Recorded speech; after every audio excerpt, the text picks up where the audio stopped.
What's the best weapon stratagem in Helldivers 2? Thanks to the last update, we now have a well-balanced game. Different weapons play different roles. So which weapons are more efficient at those roles? That's what we're about to get into. Of course, this is all my own personal opinion, so if you disagree with it, let me know your opinion in the comments down below. I'd love to hear it. If you agree with my opinion, or I just brighten your day a little bit, go ahead and liberate that like button to spread managed democracy across the universe. That said, let's dive right on into it. Starting with the lowest position on our list, number 12 is going to spark a lot of controversy because a lot of people consider this gun to be the current meta for single players. However, I like to play with friends, which is why this weapon is the lowest on the list. If all you care about is the rankings, you can go ahead and use the chapters to skip ahead, but I'm going to go through my thought process on why I placed it here on this list. The anti-material rifle is excellent for taking down bigger enemies and to pick off a bunch of small enemies at a distance, which is perfect if you're going for a stealthy playstyle. The game's stealth mechanics are essential at harder difficulties, which is why this is not a bad option to take. However, at the end of the day, it's just a sniper rifle.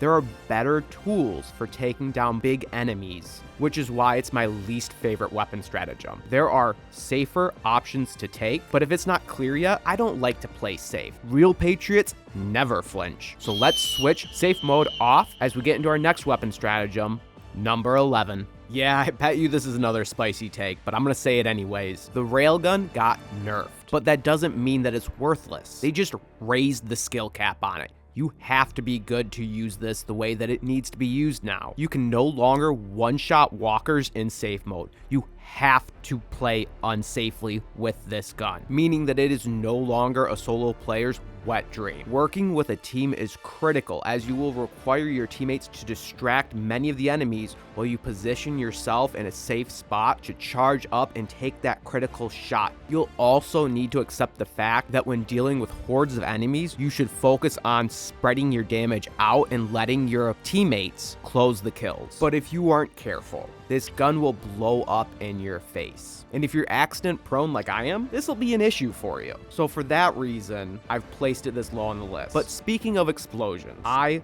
love them, and it makes my democracy-loving heart thud with excitement. So we need to move on to the next stratagem on this list, number 10.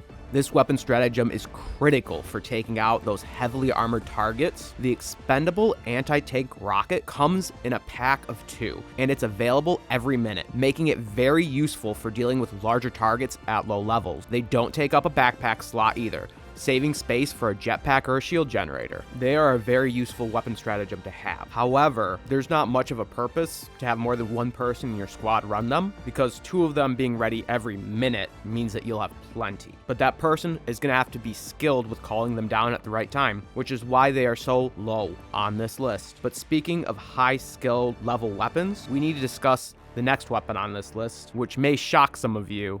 Number 9. It's about time we start to get into the horde clearing weapons, which are tons of fun. Taking down one large single target feels great and is an important role in the team. But eliminating billions of bugs and bots is what freedom is all about. Remember, Helldiver, Super Earth doesn't hate aliens. Aliens just hate freedom. So you can easily bring a shock to their system with the arc thrower. This weapon has limitless ammo and bypasses armor, which makes it very useful. However, having to charge it up and knowing where your area of effect is means that you need to be well trained with this tool so that you do not kill your teammates or get overwhelmed, which is why it's not higher on this list. However, when it comes to taking out hordes of enemies, it is my opinion that number 8 is the best weapon for this. It was the first gun that I picked up in the game before I even unlocked it. So I have a little bit of an emotional bias for this gun. The Stalwart has a high ammo capacity and an even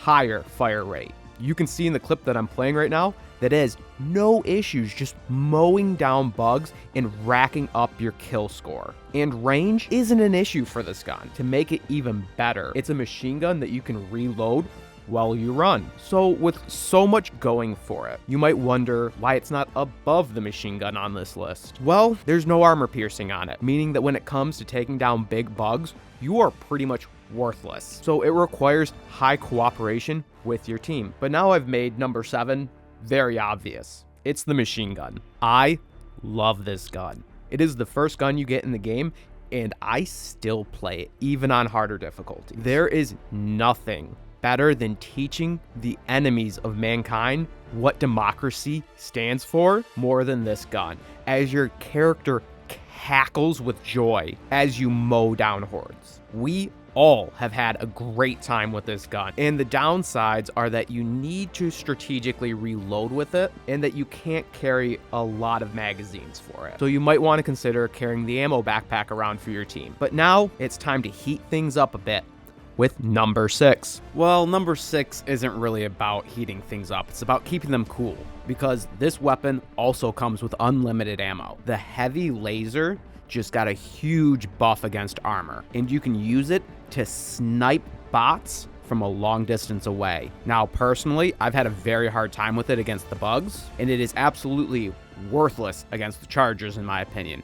I've seen videos of people saying that you can shoot the back of their legs to blow off their armor. I'm gonna tell you, that's probably more trouble than it's worth. But this gun can be useful for taking down small minions, as well as striking strategical weak points. And walkers, you only need to shoot somewhere in the general area of their eye slit to melt the bot controlling it. Now, overheating with this weapon means that you're going to have to change out its cooling unit, but there's an incredible amount of ammunition on every map, and replacing this cooling unit is very easy. But we're done keeping things cool. Things are about to get very hot with number 5. I've seen a lot of people complaining online about how difficult it can be to take down chargers. If you hate these big bugs, I have the best solution for you: the flamethrower. It does an amazing job of burning through these bugs, making quick work of them. Its realistic napalm effect means that you can zone off areas from the bug's advances, and it technically counts as cover fire when you're shooting at the bots. Furthermore, you are pumping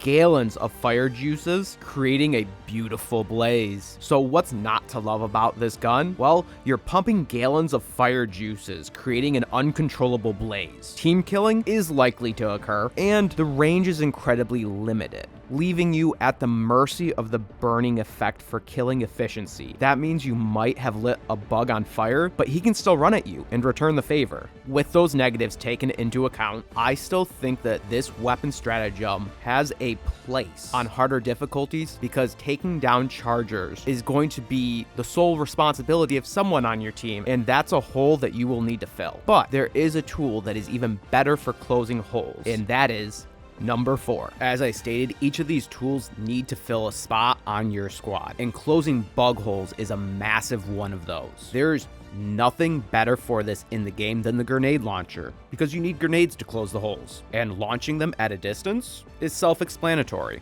The negatives for this weapon are the same as the flamethrower. You're gonna kill yourself and your teammates a few times. Shoot, I got a friend that loves doing that, and as long as you're doing your job, it's okay. Now, this person won't be able to take down nests by themselves. They will need support to cover them as they're blowing up the holes, but closing holes as soon as possible is what will stop you from getting into death loops. Now, this isn't the best tool to deal with automaton manufactories. While you may be able to lob the grenade into the vent, there are better weapons to take these down, and my personal favorite is number 3. This weapon stratagem is definitely better against the automatons because of the heavy armor on the bugs.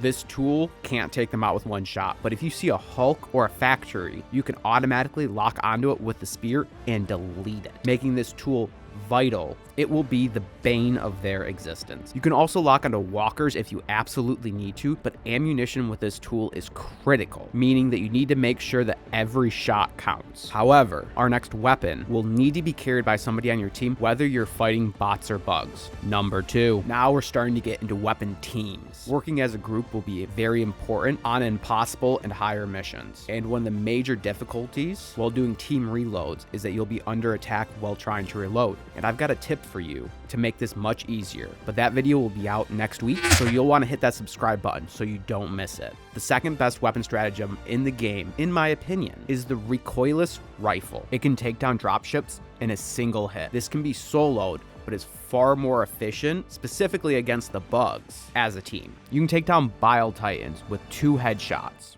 and chargers with 3. And even if you don't eliminate them with this rifle, you can eliminate huge chunks of their armor, making it much easier for your team to take down these targets. But it's time for us to discuss the best weapon stratagem in the game. Because you made it this far in the video, go ahead and smash that like button before I report you to your democracy officer for them to send you to freedom camp. Now, number 1, the best weapon stratagem in the game has got to be the auto cannon. This can be used to eliminate bug nests, manufactories, hordes of enemies, and elite enemies. It can delete them with ease. The major setback to this is that you will chew through ammo, even with team reloads. That backpack will run out of ammunition much faster than you think it might, especially if you turn on full auto. But because of its versatility, it is an auto include for me. It is the only tool in the game that can one-shot walkers without having to reload. But hey, that's my opinion.